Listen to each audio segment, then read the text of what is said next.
Shalom, peuple de Dieu.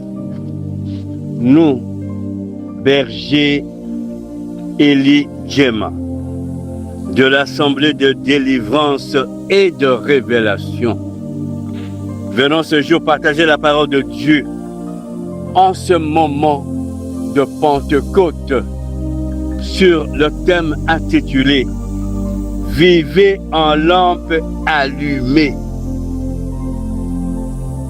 Nous allons lire quelques versets bibliques au sujet de la lampe. Dans Exode chapitre 25, verset 37, tu feras ces 7 lampes qui seront placées dessus de manière à éclairer en face. Dans Lévitique 24, verset 2, ordonne aux enfants d'Israël de t'apporter pour le chandelier de l'huile pure d'olive concassée afin d'entretenir les lampes continuellement. Dans 2 Rois chapitre 8 verset 19.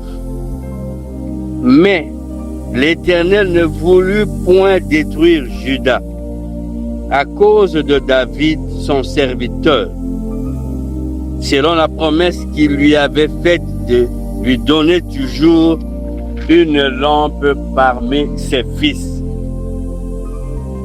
Dans Psaume chapitre 119, verset 105, ta parole est une lampe à mes pieds et une lumière sur mon sentier. Psaume encore chapitre 132, verset 17, là, j'élèverai la puissance de David. Je préparerai une lampe à mon roi. Proverbe chapitre 6, verset 23. Car le précepte est une lampe et l'enseignement une lumière. Et les avertissements de la correction sont le chemin de la vie. Matthieu chapitre 5 verset 15. Et on n'allume pas une lampe pour la mettre sous le boisseau, mais on la met sur le chandelier et elle éclaire tous ceux qui sont dans la maison.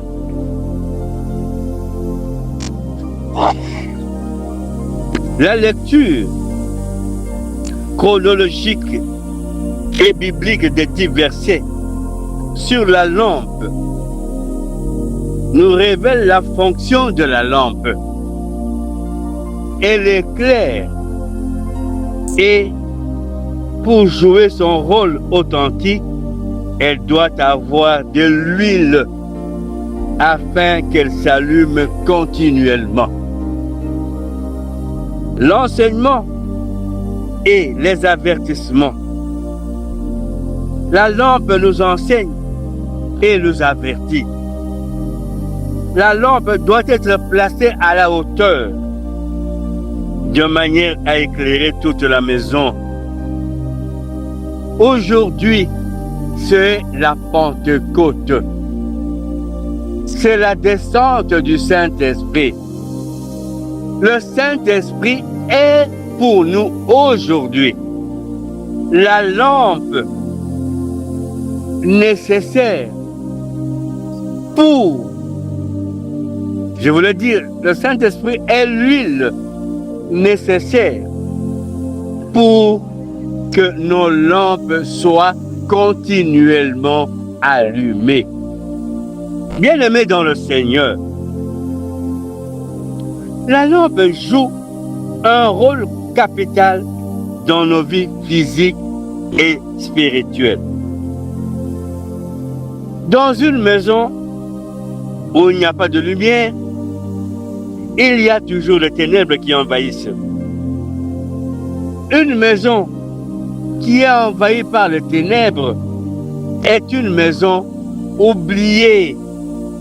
C'est une maison effacée de la connaissance des gens et prompte à recevoir des ordures. Étant donné que l'Éternel avait fait une lampe avec David, l'Éternel ne voulut point détruire la lampe, la maison de David, et il avait promis de lui donner une lampe parmi ses fils. Ce qui justifie les propos contenus dans Job, chapitre 21, verset 17. Mais arrive-t-il souvent que leurs lampes s'éteignent, que la misère fonde sur eux, que Dieu leur distribue leur part dans sa colère? Dans ce contexte, il saute aux yeux que la lampe est la cible de ténèbres. Et il n'est pas étonnant de voir que les lampes de famille soient combattues. Il n'est pas étonnant que les lampes de nos églises, de nos milieux professionnels soient combattues. Tu vivais dans ta maison comme celui qui a allumé la bougie, mais que les ennemis cherchent toujours à tout prix pour éteindre cette bougie. Mais comment cherche-t-il à éteindre cette bougie? Proverbe chapitre 13, verset 9. La lumière de juste est joyeuse, mais la lampe des méchants s'éteint. Si quelqu'un maudit son père et sa mère, sa lampe s'éteindra au milieu de ténèbres. Ces deux versets prouvent à suffisance que le péché éteint notre lampe. Pourtant, nous avons la mission d'éclairer nos maisons. Nous avons la mission d'éclairer nos milieux professionnels. Nous avons la mission d'éclairer nos églises. Nous avons la mission d'éclairer le monde. Pourquoi, toi qui es une lampe dans votre entreprise, dans votre famille, tu es une lampe dans votre église, dans votre pays, pourquoi tu es placé sous le boisseau? Luc chapitre 8, verset 16 de dire: personne, après avoir allumé une lampe, ne la couvre d'un vase ou ne la met sous un lit, mais il la met sur un chandelier afin que ceux qui entrent voient la lumière. Le fait de placer la lumière, la lampe sous le lit, c'est déjà tendancieux, c'est déjà fait sciemment pour que cette lampe n'éclaire pas, afin que les ténèbres puissent régner. Voilà pourquoi plusieurs personnes justes dans les milieux où ils sont combattus, même dans les familles. On veut seulement les éteindre afin que ces milieux professionnels, ces entreprises, ces sociétés, ces églises vivent dans le désordre, vivent dans les ténèbres. Bien-aimés dans le Seigneur, nous sommes des lampes et notre devoir est d'éclairer et non d'être éteints par de pratiques contraires à la parole de Dieu.